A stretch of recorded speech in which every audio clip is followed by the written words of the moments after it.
previous order following the remarks of Senator Wyden and Senator Whitehouse. And I yield the floor. Without objection. Madam President. The senator from Oregon. Madam President, as we have just heard, thankfully, construction is almost complete on the infrastructure bill.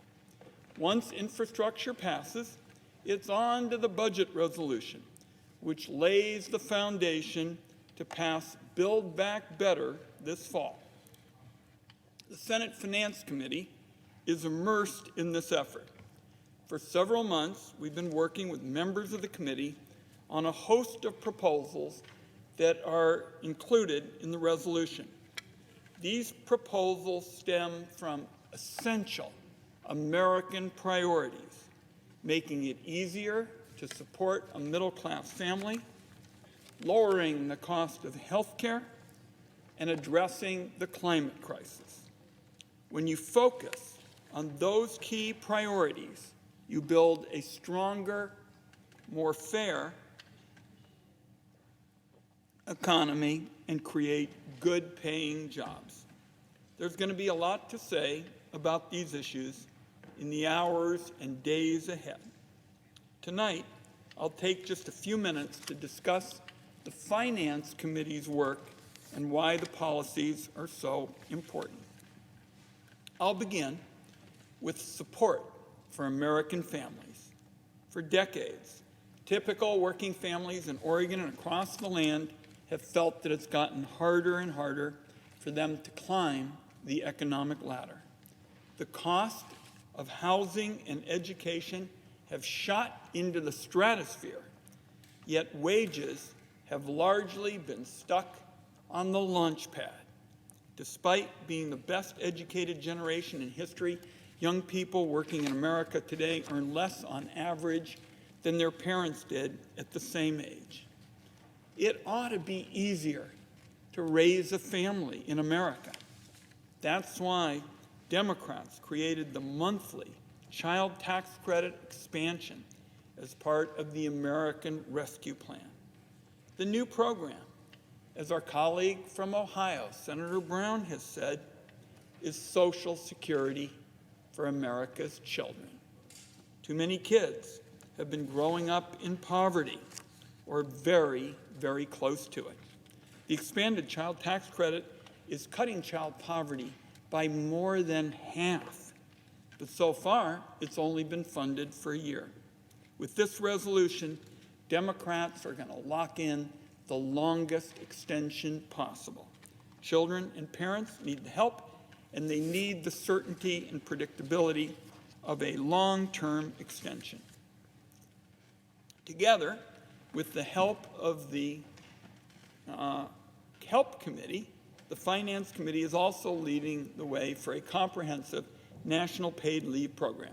This sort of program is long overdue, and there will be a special focus on our efforts, the Help Committee and the Finance Committee, on making sure that it's equitable so that workers of modest incomes can afford to take paid leave too. Now, every family in America needs reliable income and a roof over their heads. Tragically, affordable housing is in short supply, and as the pandemic proved, it takes just one big economic jolt to put millions and millions of Americans out of work. As part of this resolution, the Finance Committee is working on financial support for America's renters, as well as funding for new affordable housing. The challenge of affordable housing is no longer just an issue for a handful of big cities. It is a nationwide concern that needs creative, big solutions. The Finance Committee is also zeroing in on worker training and making America's unemployment insurance more reliable and resilient for those in America who are laid off through no fault of their own. Having enough affordable housing, job training, and support for those workers is an economic win-win. Good for families, good for businesses who rely on the strength of the American workforce. I'm going to turn now to health care. Democrats have promised to allow Medicare to negotiate a fair price with Big Pharma. As the chairman of the Senate Finance Committee, I intend to make good on that promise. Americans have been getting clobbered at the pharmacy window because Big Pharma holds all the power over drug costs. With the help of Republicans, Big Pharma's now engaged in classic hostage-taking. They say, we decide the prices you pay, or the pipeline for innovation gets shut down. That is just not a reasonable proposition. Big Pharma doesn't need to treat Medicare and American taxpayers like their own private ATM. And we don't need that in order to develop the next blockbuster drug.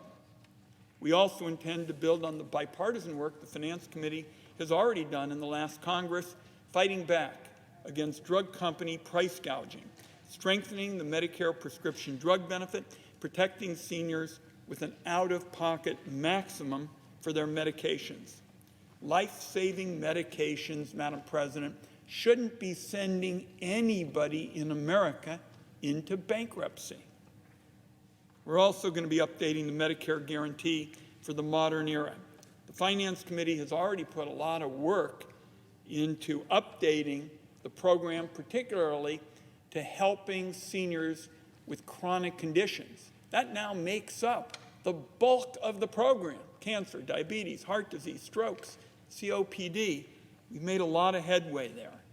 The next update is giving seniors access to a dental, vision, and hearing benefit, because those also are crucial to the health of America's elderly.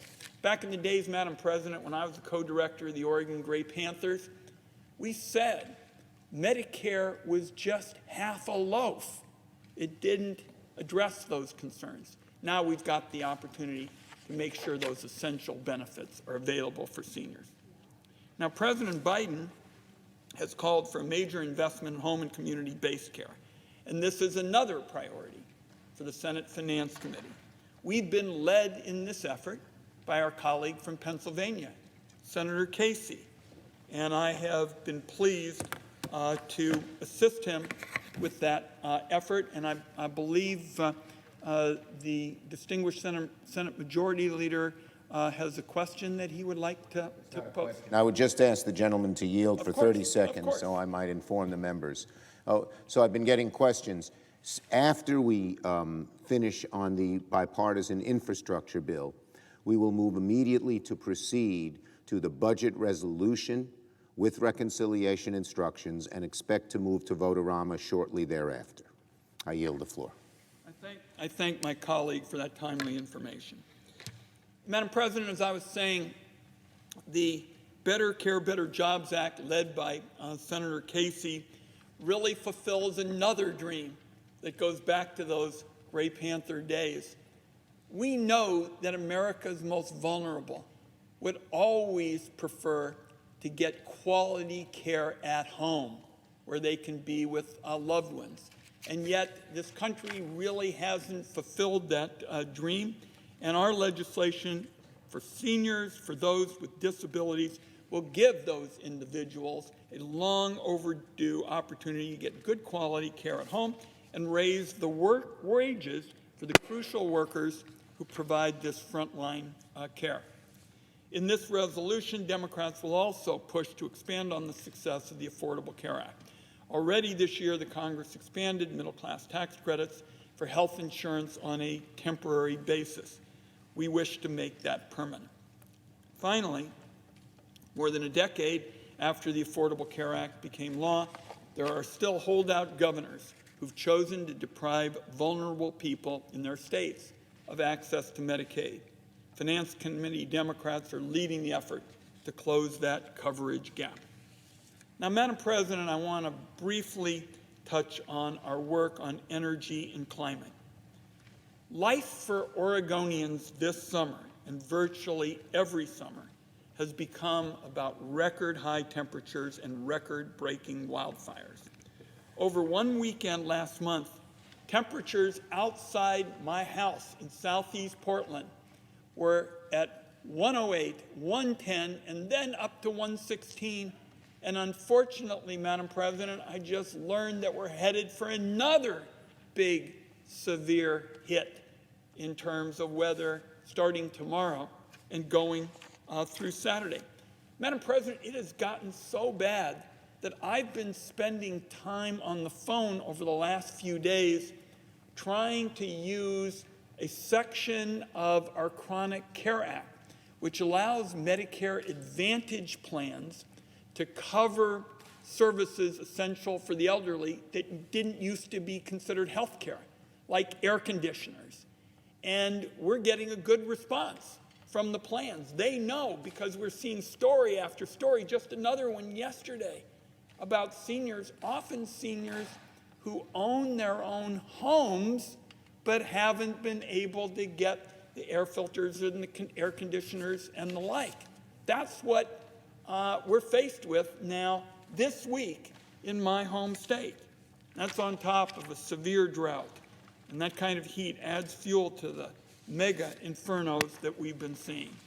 Now, the Congress has to act to prevent the worst, most catastrophic outcomes of climate change. And the linchpin of the Finance Committee's effort to tackle climate is the Clean Energy for America Act. The Finance Committee passed this earlier this year, and for the Finance Committee, this is the most dramatic proposal passed from the committee in more than 100 years. More than 100 years. What we do, and I'm pleased to see climate's most vigorous champion on the floor here, our friend from Rhode Island. What we did, with the senator from Rhode Island's help, is we took the 44 tax breaks in the federal tax code for energy, and we put them in the dustbin of history. Gone, over, lights out. And we substituted instead one for clean energy, one for clean transportation fuel, and one for energy efficiency.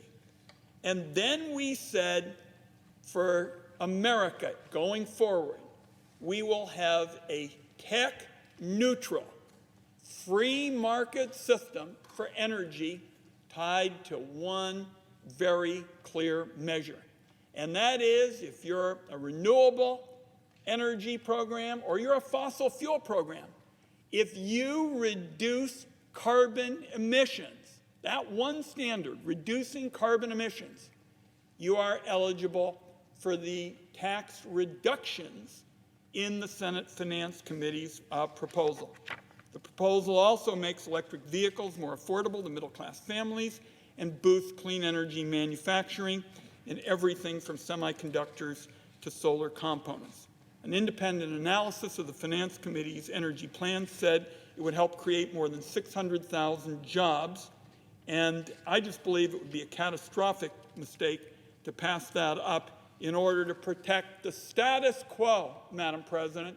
The status quo is an outdated system that basically cuts special taxpayer-funded checks every year to these powerful interests, these oil and gas firms. So we're going to talk a lot more about climate in the days ahead, and I think it's very fitting that Senator Whitehouse is here. I'll close by way of saying that the proposals that I have just outlined, Madam President, would be paid for under what we have focused on by restoring fairness to the tax code. Now, I know there's already been some discussion on the floor of the Senate about how these proposals will be paid for. We'll have a lot of discussion about it, but it sure takes chutzpah for the members who spent $2 trillion on the Trump tax handouts to mega corporations and the wealthy to come on over to the Senate floor and say it's the Democrats who are fiscally irresponsible. Senate Democrats and the Biden administration have been working on a number of changes that can help pay for the proposals in this resolution. That includes making sure mega corporations who are paying less today than they have in decades are required to pay a fair share. It includes legislation to close the carried interest loophole for private equity executives and legislation to close other loopholes abused by wealthy investors. And Democrats made a promise that nobody who earns less than $400,000 per year pay more in taxes, and we're going to stand by that. In fact, the expanded child tax credit is the largest tax cut for working class and middle class families in decades, and we have proposed as well to cut taxes for Main Street small businesses from one end of the country to another. Now, the Republican position has been something else. Their position is that mega corporations and those at the very, very, very top of the economic system basically shouldn't pay 1 penny in taxes. That's unfair, it's wrong, and the American people know it. We're going to have a lively debate on the resolution, and I'm pleased to be able to stand up with colleagues to make the push, to make the fight for making it easier to support a middle-class family, lowering the cost of health care, addressing the climate crisis, and building a stronger, more fair economy. Madam President, I yield the floor. Madam President. Senator from Rhode Island. Madam President.